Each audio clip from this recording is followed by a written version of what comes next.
What if I tell you Lagos State of Nigeria is worth billions of dollars? Lagos continues to assert itself as Nigeria's economic powerhouse, with its gross domestic product GDP reaching an impressive $259.75 billion. A lot of people fantasize and romanticize about the allure of coming to Lagos and the possibility of making it big. What makes Lagos State of Nigeria special?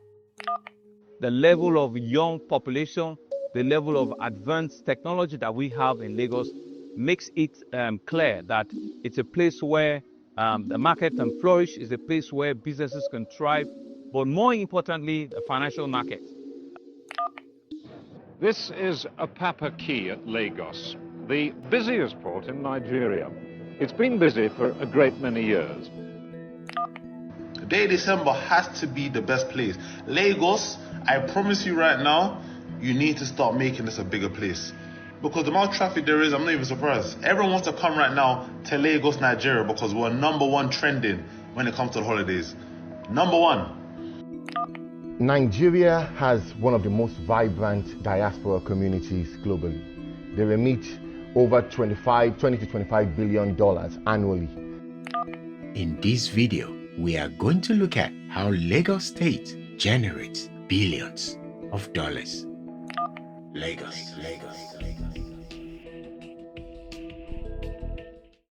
State GDP is approximately $259.75 billion. That's an incredible amount of money. The progress of Lagos. Sure. It's organic across the different sectors. You see growth. You can feel the growth. When a state like Lagos begins to embark on things that subnationals can only think of, you know that Lagos is already high up there. Man, it's a rail network. The rail network. How many subnationals in our country are embarking on that? And Lagos is a state of first. When Lagos came up with the BRT initiative, critics were saying, oh, roads that are not wide enough, you are already partitioning them. They said all kinds of things. Today, the BRT scheme has come to stay. Lagos State is Nigeria's economic powerhouse and hub. Lagos State is well established as a financial hub, as well as manufacturing and technology. Lagos State ports are very busy. They handle most of Nigeria's maritime trade. This is Apapa Quay at Lagos, the busiest port in Nigeria. It's been busy for a great many years. The Apapa port has been Nigeria's busiest port since 1965. The Apapa port was actually established in 1913. That's a whole long time ago. Most of us were not born then. Let me know in the comment box. Were you around since 1913?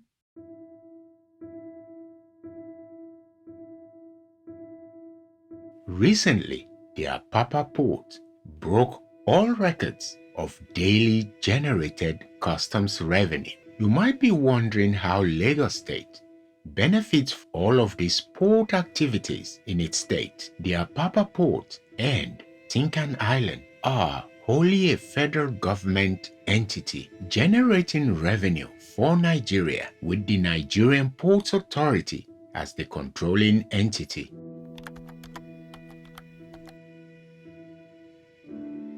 There are great indirect benefits to Lagos for hosting these ports.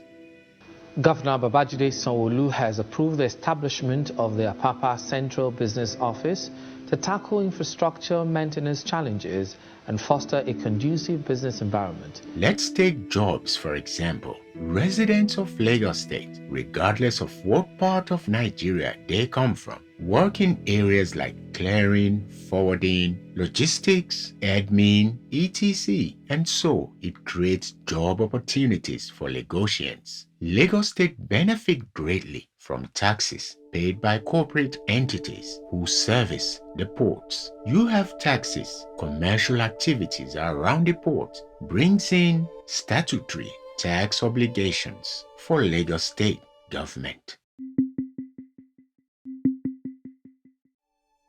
the Lekki Deep Sea Port, it's a different model. The Nigerian Ports Authority, representing Nigeria, only holds a 5% stake in the Lekki Deep Sea Port. The Lagos State government holds a 20% stake in the Lekki Deep Sea Port, and China Harbour Engineering Company and the Toleram Group holds a 75% stake. The Lekki Deep Sea Port, over a 45-year concessionary period, is expected to generate $201 billion via royalties, duties, and taxes.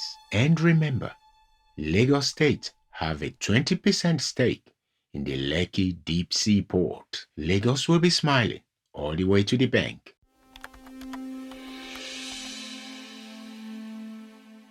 Lagos State recorded a 45% growth in revenue to 1.3 trillion naira in 2024. It's no longer business as usual. There is no way we want to be like the advanced countries of this world, but we are not ready to do what they do. Ask your friends that work abroad. Some of them pay as high as 40% tax. Some, and they work 2 or 3 jobs. You must pay your taxes. The Lagos State government has announced plans to revive idle property estimated worth 3 trillion naira to boost the state's internally generated revenue, IGR. The State Commissioner for Finance, Abayomi Oluyomi, disclosed this in Alausa, Ikeja. Abayomi said the state was focused on harnessing idle assets to support its revenue drive. Abayomi listed such property to include buildings, land, bridges, and roads. He said the revenues from the assets generate the credit needed for infrastructure funding through securitization.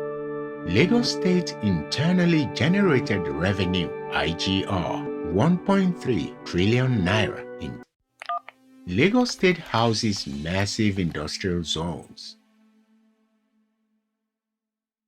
We have the Amuwo-Odofin Ogba area with major industrial estates. In this catchment area alone, we have huge corporate entities like the Nigerian breweries, Nestle Nigeria, UAC Foods, Unilever, Zyatech Nigeria, etc. The Kirikiri industrial area is more focused on logistics and is close to the port. The Lekki Free Trade Zone has created approximately 15,000 jobs and projects 32,000 jobs within the next decade. Lagos.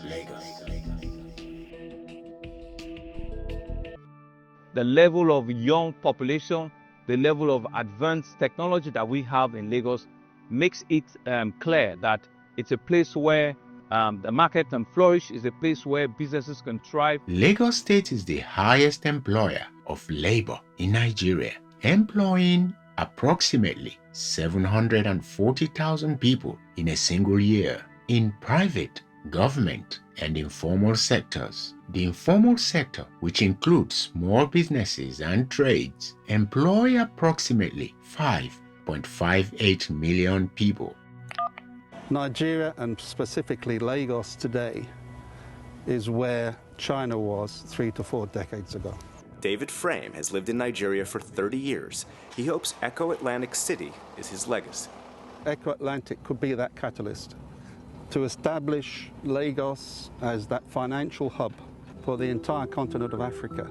The Echo Atlantic project is projected to put about 150,000 people in employment. So, where am I going with all these numbers, guys? Lagos generated about 705.41 billion naira in pay-as-you-earn, payee tax in the year 2024. Taxes from corporate entities' employees was about 69.84% of Lagos State IGR in 2024, considering Lagos State earned 1.26 trillion naira for its internally generated revenue in 2024. Payee tax is a significant contributor to Lagos revenue.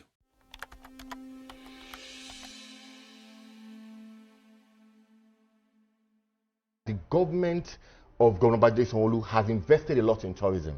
arts and culture. Most of all these shows that you see there, the government supports them one way or the other. And that is fact. Now, I was going to save the best for the last, but I would get there now. I will just tell you what the government has done. The main superstars of this Detty December are Lagosians, but also the entertainment industry, the youths of Lagos, the youths of Nigeria, who are our cultural ambassadors, who have been proclaiming the beauty of Lagos, beauty of Nigeria, and the whole world has come back to see. So when you see them Bonners, you see them Davidos, you see them Wizkids, you see them Tiwa Savage, the Thames, doing fantastically well in all the things, it attracts people home. So they are the stars. They are the ones who has made this thing happen, and everything has come together. Lagos State, it's a giant at generating billions of dollars. Detty December is a cash cow for Lagos State, and Lagos State rightly identified this fact.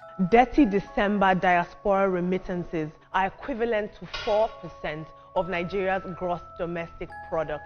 $128 million was made this Detty December period, and there were significant boosts to tourism, hospitality, and entertainment. A report by the MO Africa Company Limited revealed that Lagos alone witnessed a staggering revenue spike during the Detty December period, with hotels, clubs, and recreational activities collectively generating over 128 billion and attracting about 1.2 million tourists. And what is Lagos State doing about the whole diaspora movement to Lagos State in December? So for us, it's really not about just the revenue. Right. It's about the social economic development that it will bring about the citizen. It's for us to be able to calendarize, and for everybody, when I say everybody, both the local population, the diaspora population, international audience, to be able to plan, predict, and be able to say to themselves that from October, these are the calendarized event activity that will be happening in Lagos, Nigeria. In November, these are the activities that I'm interested in fashion, in arts, in creative industry, in digital economy, in book fair, in regattas, in masquerade events. Then you see the entertainment shows and rest of it. So that people now will plan.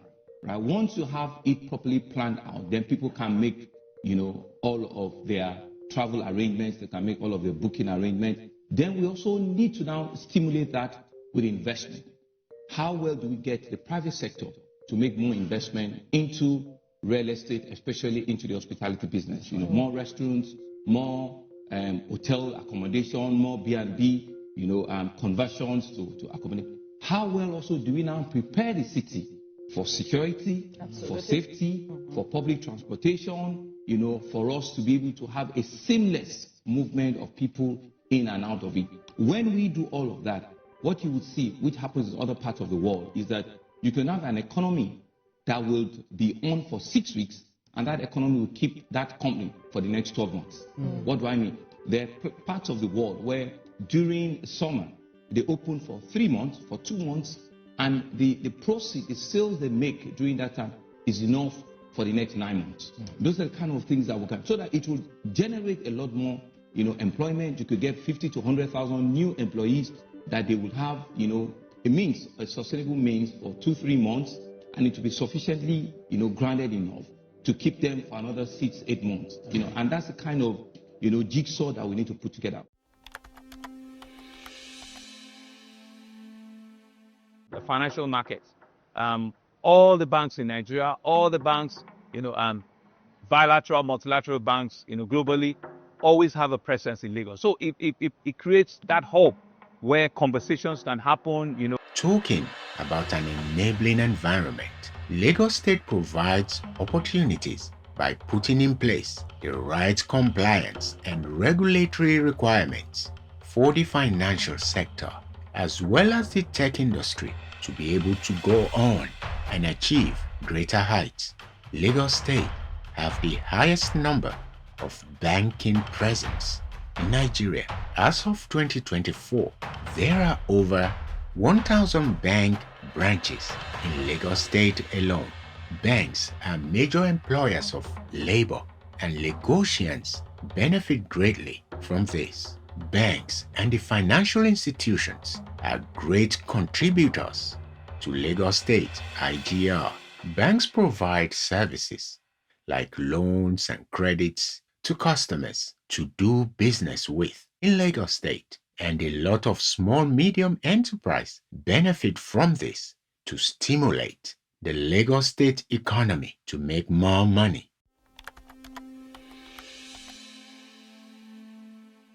Infrastructure, transportation infrastructure, let us be able to move people, millions of people from one part of the city in a predictable journey, right? So we've got rail lines that are coming up out of Lagos. We've got water transportation that is all, being enhanced and improved. We've got better road connectivity. We have one single payment, either on road, either on rail, either on water, a single solution payment, a single carry card, which people can use. That has enhanced the efficiency. Lagos State has made huge strides in building multi-transportation network like the trains, BRT buses, and the ferry.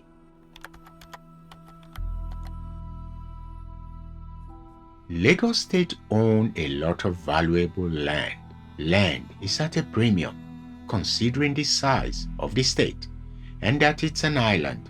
Lagos State generated 14 billion naira in 2024 from the land use charge, and it's part of the total IGR of Lagos State. Lagos State of Nigeria is in the money and is worth billions of dollars. Please give me a like and subscribe to the channel.